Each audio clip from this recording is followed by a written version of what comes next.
Hello everybody, I'm David Cohen, the CEO of Fluence. Welcome to Fluence Unfiltered.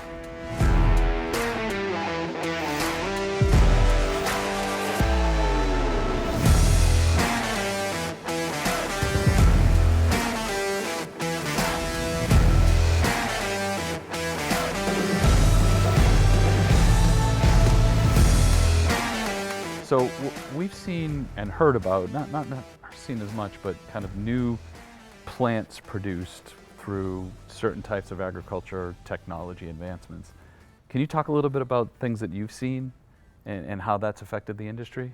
Yeah, so, personally up front close, I have more experience there in the ornamentals. So just in the last few years, we've seen plants come out that, like for impatiens downy mildew, which before that came along, impatiens was a huge market for the ornamentals industry, probably their top market. Once that came along, they were gone. Couldn't have the Wallerana, varieties of impatiens anymore. And recently, they've come out with impatiens that are highly resistant to it. That's a big game changer for the industry, and it's going to bring, bring that category back in. And we're seeing the same thing with boxwood. Another one that, you saw the boxwood once the disease came in, you didn't see them anymore. Now we're seeing them come out with varieties that are resistant to it. So really strains and cultivars that are resistant to certain things that ultimately would wipe it out. Right. What type of technology is enabling that specifically? I mean, we see it in cannabis and vegetables in terms of tissue culture, right? Taking a plant down to its genetic clean spot and putting it back in the population. Is it the same, or is it a little bit different what you're talking about? There's a little bit of both. So some of it is just selecting for varieties that are resistant to it, and that's years in the making. With some of the patients, it was inoculating them with the actual disease-causing agent, and then seeing which plants are gonna fare better with that, and then also future generations breeding that into them as they went. Now I'm seeing a lot more, and I think this is going to be a game changer across the board. We're seeing a lot more with epigenetics, which is where they're playing with the molecules around the DNA. So it doesn't change the DNA, so you're not getting into genetically modified organisms or anything like that, but it changes those molecules around it that kind of give the plant its tasks. And they can kind of, I'm probably not explaining it the best, but they can manipulate them to turn on and off certain characteristics that they want. So if they want a longer stalk on the plant and less flowering, they can manipulate that now. So there's more of that going on. I think that's going to be a huge game changer, for all plants, especially when we look at, a lot of breeding going on to make plants more climate resistant, because we're obviously dealing with some climate change. So if they can get that inherently in the plant, in its genetics, and that's much better than if they're, trying to breed resistant varieties that take years in the making. It's a time issue. So we're seeing that. We're seeing in the crop side and a little bit in strawberries, what they call RNA breeding, which again is kind of manipulating the proteins in the plant to do certain things. We've seen that as well. We've done a lot of studies on strawberries, seeing that exact thing. Yeah, so I think those kind of things are going to be a real game changer, especially when it comes to, plants using less crop protection products, increasing the yield, plants that maybe have better, nitrogen efficiency uptake, or, or that take the weather better, because that's going to be so critical. And when I say, that's where I think some of the CEA stuff is going to benefit outdoor growers. I think some of that breeding that we're doing with plants in that way is going to be a total benefit for both. Information transfer for sure. One of the things that we've seen, and you didn't touch on it, maybe you've seen it a bit as well, we've recently signed a partnership with a company called Biolumic.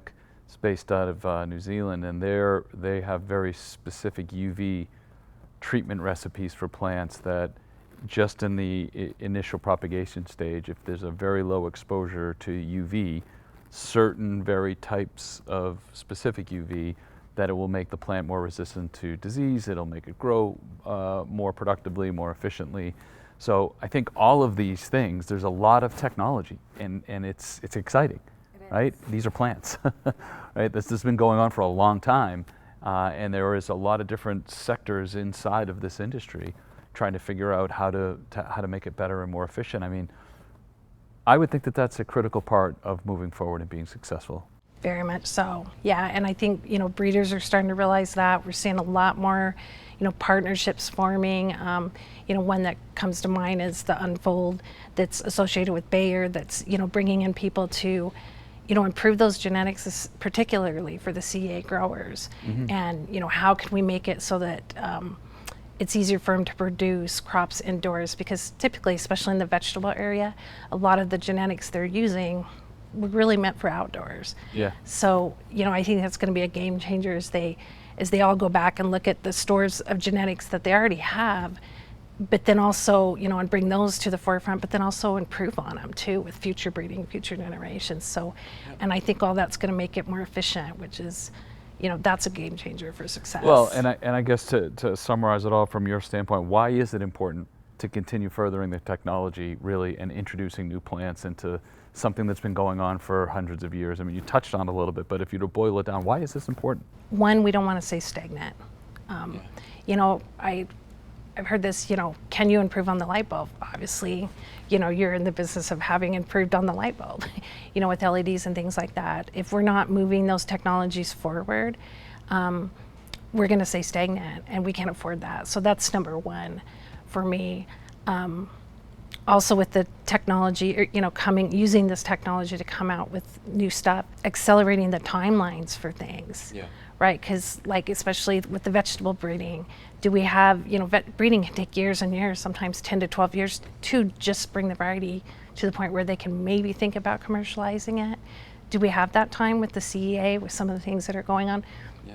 I don't know. So some of this technology is really accelerating that. And that's not something, that can be accomplished, I think, with the old methods. And so we have to keep innovating. We have to keep using that to just keep things moving and accelerating and kind of improving upon, what's good. And with obviously the looming threat of all this climate change, whether you agree it's man-made or not, the world is changing, the weather is changing, it's affecting the output of food. You have the population increasing, the globe size is not increasing with the population. Food security, I mean, for Fluence, that is one of the core things that we're always looking at, food security. And I believe that one of the key things of why this technology is so important to keep pushing the limits and the boundaries is we have to remember here, people are not able to get access to food. And the faster we can grow it in the more locations, the more remotely and the more controlled, I think it's better for everybody. Exactly. And I think, when you think about feeding a huge world population at some point, we have to get more efficient with crop production. We have to get more efficient with yield. And if you think of, less arable land, building in, urban agriculture, things like that, we also have to figure out how to, get more yield per acre. That's right. So technology, I think, is one of the only ways we're going to get there on that. Thanks for joining us today with my guest, Janeen Wright. We will see you next time on Fluence Unfiltered. I'm all loose now. The heat, it's the heat.